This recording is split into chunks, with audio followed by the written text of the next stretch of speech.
Halo, selamat datang di channel Pajak Bro. Hari ini saya akan memberikan tutorial terkait dengan pembentukan SPT. Jadi kalau misalkan kita sementara bikin SPT kan bisa aja terjadi kesalahan isi ya. Jadi yang bisa kita lakukan adalah melakukan pembetulan. Jadi stepnya dari yang pertama adalah seperti biasa kita login, kemudian masuk ke bagian pelaporan, kemudian klik bagian yang logo e-filing ini. Nah, setelah itu di sini ini adalah daftar SPT yang sudah pernah kita laporkan. Di sini terlihat saya sudah melaporkan untuk SPT untuk yang tahun 2020 ya, seperti tutorial saya yang sebelumnya.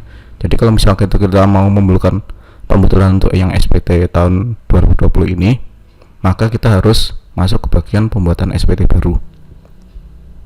Untuk yang penghasilan di atas 60 juta per tahun itu kita pilihnya seperti ini ya kira-kira. Ini sama persis seperti tutorial saya yang sebelumnya. Kita pilih yang bentuk formulir di sini. Kemudian perbedaannya itu hanya di bagian ini saja sebenarnya. Jadi untuk tahun pajak, karena kita mau pembetulan untuk yang 2020, maka kita pilih yang 2020. Nah, di sini otomatis kita udah nggak bisa pilih untuk yang normal. Kalau misalkan kita pilih normal, kita lanjutkan, maka akan muncul error seperti ini. Nah, kalau misalnya kita sudah lapor seperti itu, maka yang bisa kita lakukan adalah melakukan pembetulan. Dan ini tidak hanya untuk yang tahun 2020. Misalkan kita mau pembetulan untuk yang tahun pajak yang sebelumnya juga bisa. Tapi untuk kali ini saya mau untuk yang tahun 2020 saja. Jadi kita pilih 2020, kemudian pembetulan, dan di sini karena kita baru sekali pembetulan, kita pilih satu di sini. Kemudian lanjut. Nah, sebenarnya dari awal kita harus sudah tahu mana yang salah, tapi kalau mau ngecek satu-satu juga silahkan. Misalkan di sini untuk bagian honorarium tidak saya ubah, maka bisa langsung lanjut. Saya ubah misalkan di sini di bagian isian untuk harta. Misalkan untuk bagian tabungan, di sini kan saya isinya ini tabungan di Bank BRI. Ini misalkan saya ganti keterangannya, jadi keterangan ini di sini, kemudian yang di sini hanya tabungan saja. Atau uang tunai juga boleh, silahkan. Kemudian nominalnya mau saya ubah nih, misalkan ternyata pas saya cek tabungan saya bukan 100.000 tapi misalkan 10 juta, kita ganti 10 juta di sini. Kemudian klik simpan. Mau yang lain juga boleh, misalkan di sini tabungan untuk Bank BRI ternyata pas dicek nilainya bukan 500.000 tapi ternyata 5 juta, boleh, silahkan seperti ini. Kemudian klik simpan. Dan perlu saya ingatkan untuk jenis untuk uang tunai atau tabungan, tahun perolehan ini diisi adalah tahun terakhir. Misalkan untuk yang SPT tahun 2020, maka di sini harus tahun 2020. Kalau untuk yang lain, harta yang lain, itu pengisiannya harus sesuai dengan kapan mendapatkannya. Misalkan motor beli tahun 2014, tetap di SPT ditulis 2014, bukan diganti jadi 2020. Seperti ini ya. Kemudian lanjut. Misalkan di daftar hutang, ini jadi otomatis keisi ya. Jadi kalau misalkan kita udah pernah lapor kemudian mau pembetulan, otomatis keisi, tinggal kita mana yang mau diganti. Untuk utang misalkan saya ternyata udah pernah nyicil, mau saya ubah bukan 22 juta misalkan jadi 21 juta, boleh.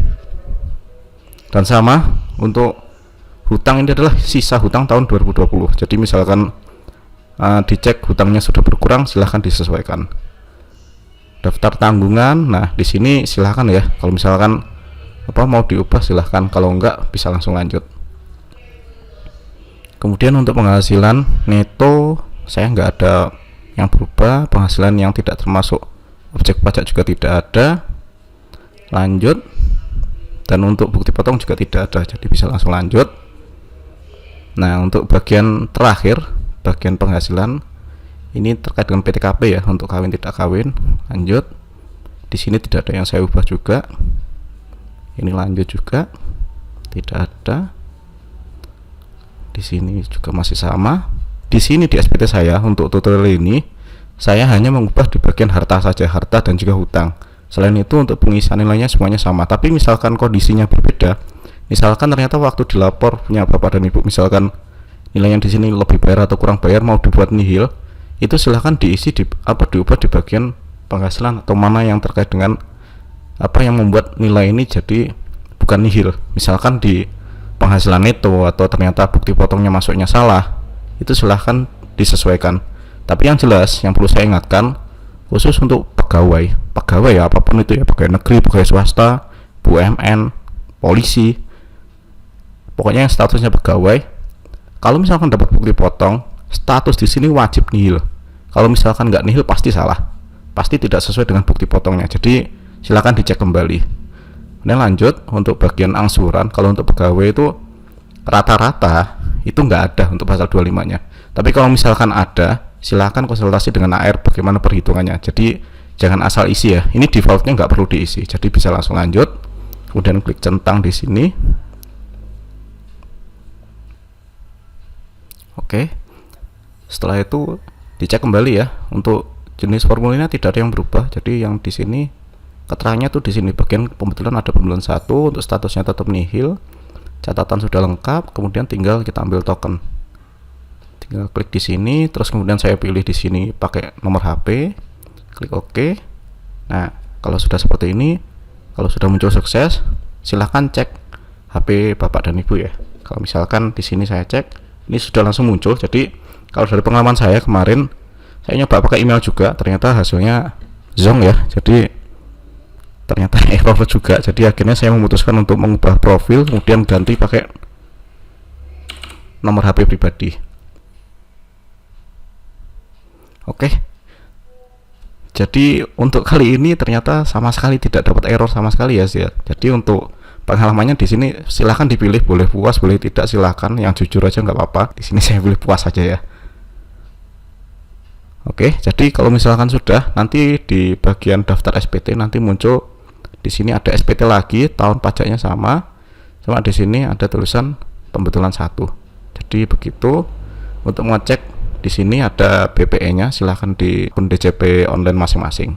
Kira-kira seperti aja. Kalau misalkan ada pertanyaan, silahkan tanyakan di bagian kolom komentar di bawah.